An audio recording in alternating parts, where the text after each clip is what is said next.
भगवान को जो लगता है जो हमारे लिए हानिकारक है, हमारे लिए लाभप्रद नहीं, भगवान उसको हमारे जीवन से छीन लेते हैं। उसके छीनने में भी कृपा है, ये मत समझना केवल देना ही कृपा है, कभी कभी छीन लेना भी भगवान की कृपा ही होती है। बस इतना सा रहस्य समझ जाओ कि देना कृपा है तो कभी कभी लेना भी कृपा है। अगर वो ले रहा है तो इसमें भी उसकी कृपा छुपी हुई है। भगवान की कृपा बड़ी टेढ़ी है। हमारे ब्रज में कहते हैं जैसे कन्हैया टेढ़ो है ना, बाकी कृपा भी टेढ़ी है। पूछो कैसे? अरे पूछो ना। अच्छा ये बताओ कौन कौन भगवान की कृपा चाहता है? पहले हाथ उठा के बताओ। देख लेना, पक्का कमर कस लेना। अब सुनो, भगवत गीता में भगवान श्री कृष्ण ने अर्जुन को बताई है कृपा क्या है मेरी। भगवान की कृपा सबको चाहिए, पर ठाकुर जी कहते लो सुनो मेरी कृपा क्या है। मेरी कृपा कह रहे हैं जब मैं किसी पर कृपा बरसाता हूं तो सबसे पहले क्या करता हूं? हरिष्ये तद्धनम सनई, सनई सनई धीरे धीरे करके मैं उसका धन छीन लेता हूं। अरे राम राम राम राम, ये कैसी कृपा है प्रभु तुम्हारी, धन छीन लेते हो? बोले हाँ।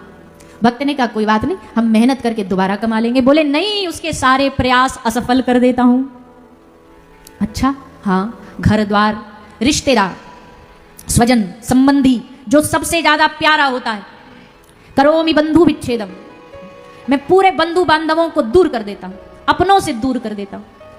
भक्त बोला कृपा कर रहे हो, दुश्मनी निकाल रहे हो, क्या करना चाहते हो आप? भगवान बोले यही मेरी कृपा है। बोले इसमें क्या कृपा है? बोले भैया मेरी कृपा ये है, जब सब जगह से हार जाएगा, जब सब जगह से ठोकर खाएगा, जब कुछ याद नहीं रहेगा, जब सब साथ छोड़ जाएंगे, तो मेरे पास आकर के दोनों हाथ उठा करके बोलेगा हे नाथ मैं तेरा हूं तू मेरा है। अब आया ना लाइन पे। ठाकुर जी कहते अब आई तुझे बात समझ में कि तू मेरा है मैं तेरा हूं। ये पहले समझ लेता तो हमको इतना लंबा चौड़ा प्रोसेस ना करना पड़ता। पहले ही मान ले कि प्रभु आप हमारे हो, आप हमारे हो, ये तू पहले मान लेगा तो तुझ पर मेरी कृपा हो जाएगी। तो इसलिए जो हाथ उठा रहे थे ना, भगवान की कृपा चाहिए, सुनो भगवत गीता में भगवान ने क्या कृपा कही है। हमसे तो जो आज चाहा और वो ना मिला अगर, तो हमको भगवान बदलने में टाइम नहीं लगता। 33 करोड़ देवी देवता हैं, ये नहीं सुनना इसको सुना लेंगे। राम जी नहीं सुन रहे तो ये वाला मंत्र बदल लेंगे, ये वाला मंत्र नहीं तो परसों दूसरा मंत्र बदल लेंगे, भगवान बदल लेंगे। तो भैया बड़ी विचित्र स्थिति है। देखो दो तरह की भक्ति होती है, एक होती है सकाम, एक होती है निष्काम। सकाम तो दुनिया में बहुत है। सकाम भक्ति यह है कि माला तो कर रहे हैं पर माला के बदले में कुछ चाह रहे हैं, वो सकाम भक्ति होती है। पर एक होती है निष्काम भक्ति, जिसके बदले में कुछ ना चाहा जाए, जिसके बदले में कुछ ना मांगा जाए। भगवान कहते हैं भैया तू मुझसे कुछ कुछ मांगेगा मैं कुछ कुछ दे दूंगा, तू मुझसे बहुत कुछ मांगेगा बहुत कुछ दे दूंगा, तू मुझसे सब कुछ मांगेगा सब कुछ दे दूंगा, पर जो मुझसे कुछ भी नहीं मांगेगा उसे मैं अपने आप को दे दूंगा। अब बताओ क्या चाहिए आपको? भगवान चाहिए कि दुनिया चाहिए? क्या चाहिए? चलो झूठे सारे, इतनी जल्दी सीधे बन जाते हैं। बस हमें तो भगवान चाहिए। और अभी आरती चालू हुई ना तो याद लगे सुख संपत्ति घर आवे, तुरंत फिर संपत्ति चाहिए। एक वो नवरात्रि में नहीं वो गीत गाती है मैयाएं, ढोलक तबला लेकर के, ढोलक लेकर के, चमची लेके, उसमें क्या गाती है? माँ मुराद पूरी कर दे हलवा बांटूंगी। अब मतलब मुराद पूरी कर दी तो हलवा बटेगा, नहीं तो माता तू भूखी बैठी रहे। भगवानों को भी लोग इतना ब्लैकमेल करते हैं, अरे राम राम राम। भगवान भी मंदिर में खड़े खड़े कितना हंसते होंगे, कितने वैरायटी लोग आते हैं उनके पास। कोई धमकी दे रहा है, कोई लालच दे रहा है, भगवान ये काम कर दो भंडारा करेंगे। भगवान मुंह पे हाथ रख के हंसते होंगे, बाबरे तू मेरा भंडारा करेगा? है तुझ में इतनी हैसियत कि तू मुझे खिला सके? जब दुनिया में आया था नंगा पैदा हुआ था, एक जोड़ी कपड़ा नहीं लाया था। जो दिया हमने दिया, जो तुझे प्रदान किया हमने दिया, और मेरी बुल्ली मुझी को म्याऊं, हम ही को कह रहा हम तुम्हारे लिए एक सोने का मुकुट बनवा देंगे। भगवान कह रहे राम राम हद हो गई। सोना हमारा, धन हमने दिया, जुबान हमने दी, वाणी हमने दी, और हमको कह रहा हम देंगे तुमको। ये जो मनोकामना के बदले भगवान को जो देते हैं ना लालच, भगवान इन पे हंसते हैं। सेवा करो, सेवा की मनाही नहीं है, भगवान ने दिया है तो, पर ये समझो उसी का दिया उसी को अर्पित। आपका अपना एहसान मत लाओ।